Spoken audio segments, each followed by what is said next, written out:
Hello everyone, welcome back to our book club. Yes, indeed. Welcome back to our book club discussion. We are your hosts. I'm Mr. Darrell. And I am Miss Maka. Today we are going to talk about Our Mutual Friend by Charles Dickens.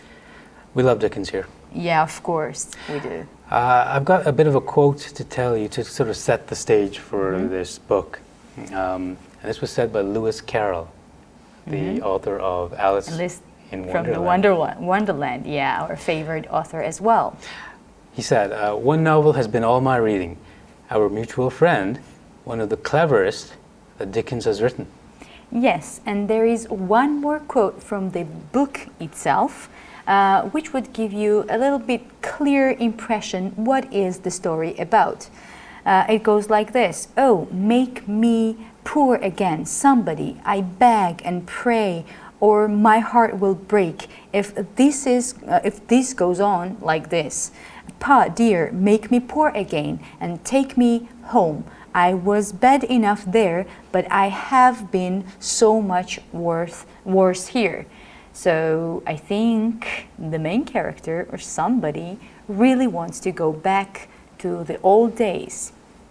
Do you want to go back to the old days, Maka? I really miss my childhood, Mr. Darrell, so I think I would go there for a few weeks maybe. No, even now you're still a child at heart. Thank you very much, of course.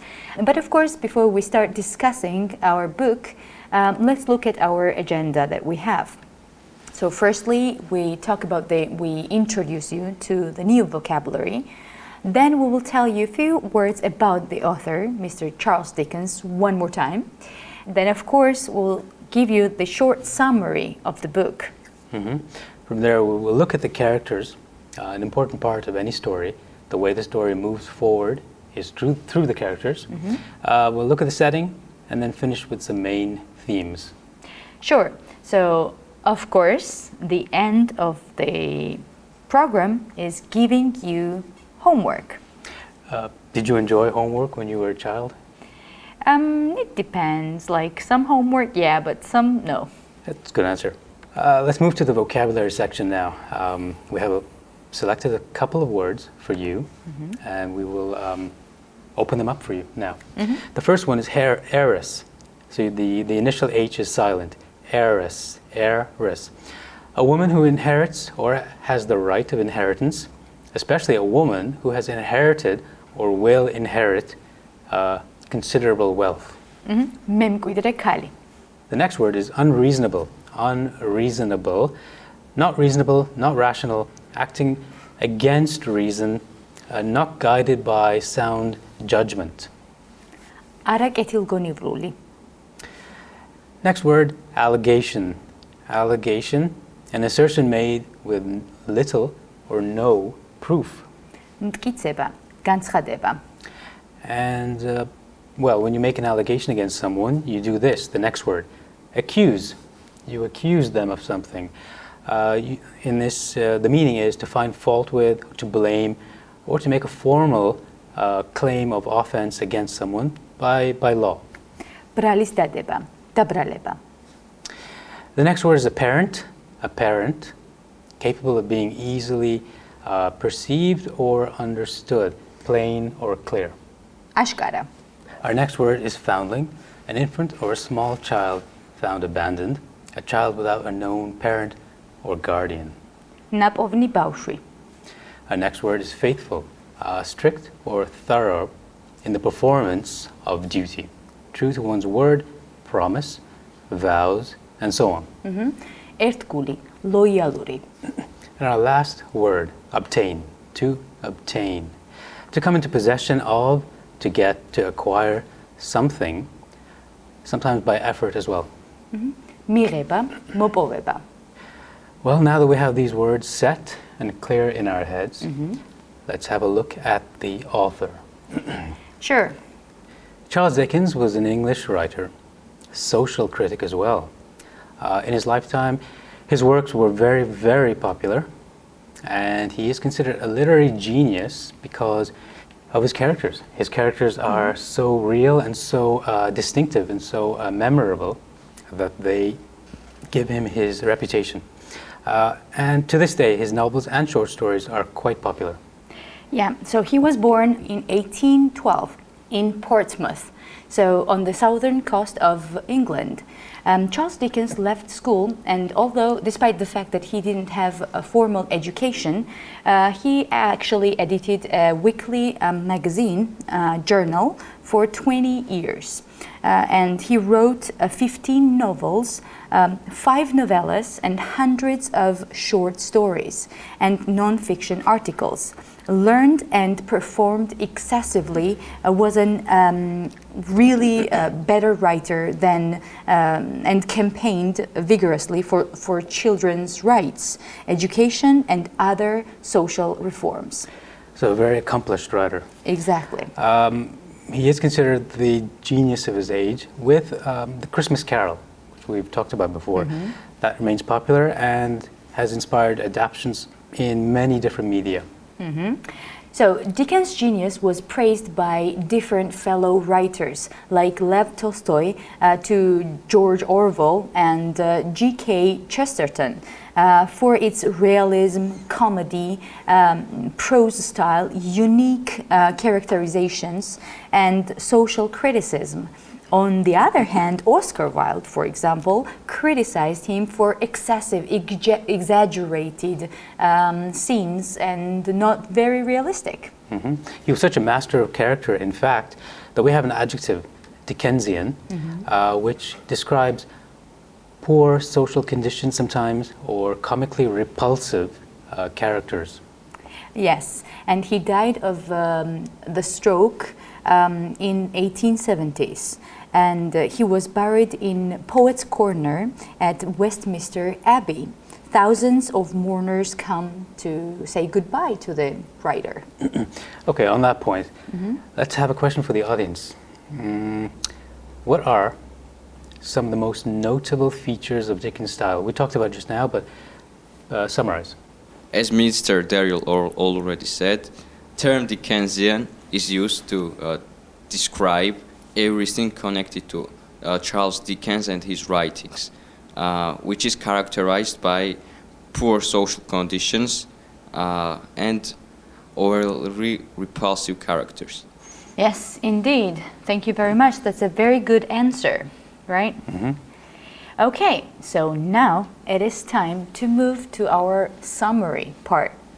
Get ready to draw up a chart, because our mutual friend has tone of characters to keep straight, and it can be a little tricky, and because any of the characters are, not because of that the characters are boring or something, but because, if anything, they are too dynamic. It's a good problem to have. Published in 1864 and 1865, Our Mutual Friend is Charles Dickens's last completed novel, and it shows. When you start reading this novel, you might wonder what happened to the idealistic, sentimental Dickens of earlier years. For example, in Oliver Twist. The early chapters of Our Mutual Friend, today's book, are jaded, bitter, sarcastic, and it's tough to find a hero to support in this novel. Yes, and the plot of Our Mutual Friend actually evolves around the murder of John Harmon, a man who was supposed to return to London to inherit the fortune from his estranged father and marry a woman named Bella. Well, too bad John Harmon is dead. Or actually, is he? So the fallout from this murder means that the big inheritance goes to Mr. and Mrs. Boffin, two naive servants who tend to think the best of people, so they trust a lot. But guess what? In the world of Charles Dickens, there are tons of people willing to do anything to take advantage of such people. And that means a whole lot of blackmail follows, murder, and double-crossing. Okay, so Mr. Darrell, after listening to everything, there's still what is Our Mutual Friend about? So almost everyone in Our Mutual Friend has some kind of secret agenda and a secret identity to match. For example, John Harmon actually pretends to be dead and invests in a few aliases. in order to learn more about truth and more about love. And the Lamels pretend to be rich so that they can marry with money. Like they think that this is the reason they could make up a family. And Mr. Fledgeby actually pretends to be the gentleman of leisure, so he can scam people with his money. So there are lots of characters pretending to be someone else. So John Harmon, the Lamels, Mr. Fledgeby, is anyone, Ms. Maka, actually being themselves, being who they truly are? The reader will see it by himself or herself, but before thinking about Charles Dickens that he is a paranoid person, consider all of the daily interactions. Yeah, you are one individual with, for example, your grandmother, your father, your mother, but you're also a bunch of different people, different character in your life. So I think that it is something that is real about us. So I'm sure you behave different in a different way, right, with different people. We all have masks that we put on for different people. Yeah, or should we even call these masks or just our different characteristics? On that point, the characters of this novel are, of course, the main thing, the best thing about it. If you love Dickens' characters, this is the ultimate novel to read, because everything is completely to the max in this one. There's a huge cast of characters. There's a lot of characters to look at and think about, and everything you love in a Dickens novel is here twice over. Yes, and as we already mentioned, there are lots of characters in this book, and now let's ask a question to our audience. So do you think using many characters in a book, in a story, make the story even more interesting? Yes, I think it does. It makes the story more dynamic and unpredictable because each character has his or her own personality and acts differently. Oh, that's a good point. Yeah, characters make a novel more interesting, I think. Yeah, exactly. And having many characters in a story, I think, will help the more readers to relate themselves to the characters. To someone in the book. Yeah, exactly. Why not? Speaking of characters, we should start with our look at some of them. First, we have Mr. John Harmon, otherwise known as John Rokesmith, otherwise known as Julius Handford. Yeah. So a lot of aliases, as Ms. Maka had said earlier. John Harmon spends much of the novel hiding his true identity, and he uses two different aliases. He is the heir to a large fortune, but he has lived a lonely and isolated life, and perhaps because he's been hiding himself for so long. And he's not worried, he is worried actually, sorry, at the prospect of marrying a woman he doesn't know. Yes, and actually hiding his identity allows him to help and protect the Boffins and observe Bella. So this is Bella who he later falls in love with. And like at the end of the novel, John is restored to his identity and fortune and position, but only now he knows exactly who his true friends are. And he is sure that his wife loves him. Let's look at Bella Wilfer, as Maka alluded to. She's the beautiful, charming young woman who's grown up in a family with a modest income. No story would be perfect without the beautiful young character, I suppose, with the strange prospect of knowing that she will someday marry a man she has never met. She is both relieved and frustrated when John Harmon is at first pronounced dead. Yeah, so her move into Buffin's house helps her to live like a wealthy woman, but she spends much of the novel like being obsessed with marrying into money. So she rejects John the first time because he does not have a fortune. But as she matures, she realizes that she should follow her heart and not this obsession to marry into money. Speaking of Buffin, let's look at naughty Buffin, this other character. He begins his life as a humble employee of Mr. Harmon. even though he's not well educated. He is faithful and kind, so he's a good man. After he inherits the fortune, he continues to show kindness and goodwill to everyone, though his innocence makes him easy to take advantage of. Yeah, however, Buffon also shows himself as capable of being cunning, since he successfully deceives Bella into believing he is actually becoming a cruel and greedy man. Yeah. The plot thickens. We have Mrs. Buffon as well now, the wife of Noddy. She seems more socially conscious than her husband, but more interested in what the changing social status means for her personally. So she is very kind and unpretentious at the same time. Yeah, exactly. And she is also quite nurturing, although even though she has no children of her own, she actually treats Bella much like her daughter. And in this case, we can see her as a sweet woman. Let's move on to another character. There are a lot. Mortimer Lightwood. He's a lawyer whose professional practice focuses on the Harmon family and their inheritance.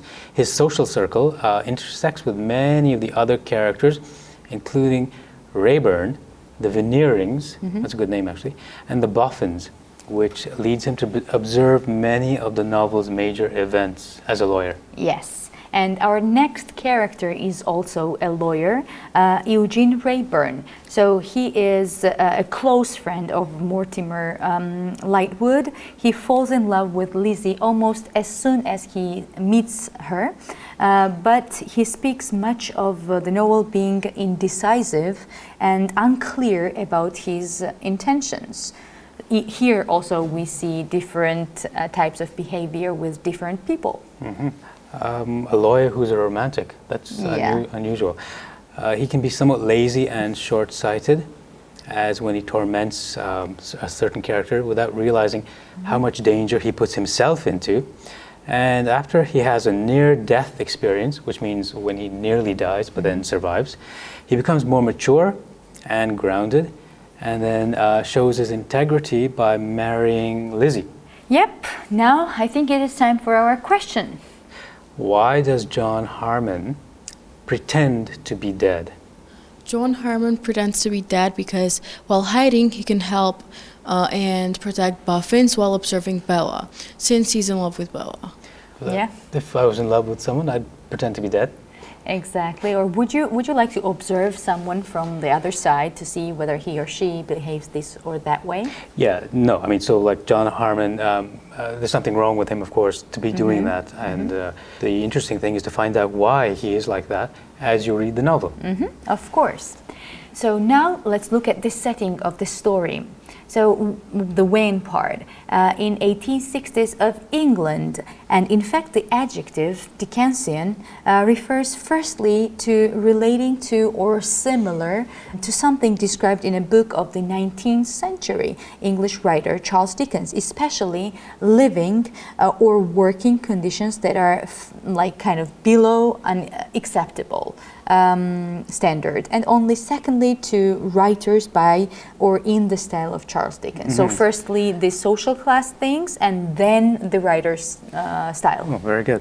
And now the where of the story. Most of the story takes place either in the streets of London or along the river Thames. In many of his books, Dickens describes his London setting with painstaking detail, but in this one, the detail is more on the river and along the river. And I don't want to confuse the reader. Like when Charles Dickens describes this part of the city or the period, it doesn't mean that there was nothing good. Only he is focused on the bad side of this time or the city, right? Okay, now let's look at the main themes, and the very first main theme that we have chosen for you, of course there are lots of other themes, is greed. So this is an important theme in the novel. It is displayed primarily in the attitude characters show towards money, and but also sometimes in their attitude to power and social status, or even some other individuals. There's a drive to get more by all the characters in this novel. It's a major force in the novel. They all want to get more, from the glittering parlors of the veneering set to the muddy shores of the Thames. They're all looking for gold somehow.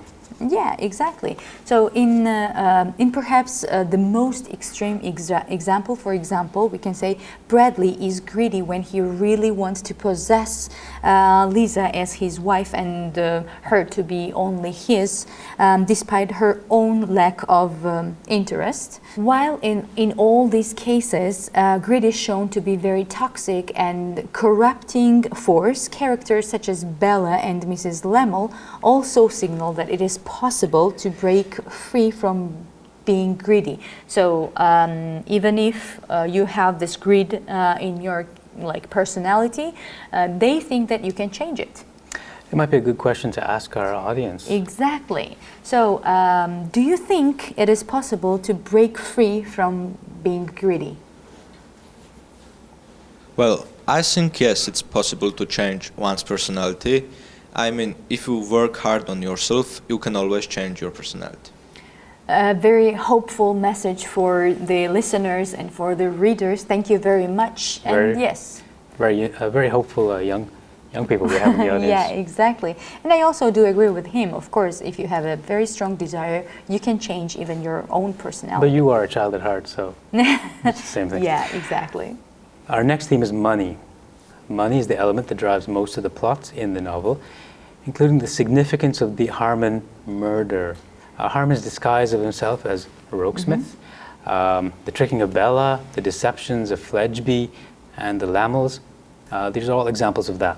Yes, and it is actually the typically seen as the force that brings out the worst out of characters and encouraging them to cheat, to lie and deceive one another. Yeah, it's very important to see different characters lying so freely as if they didn't do any harm.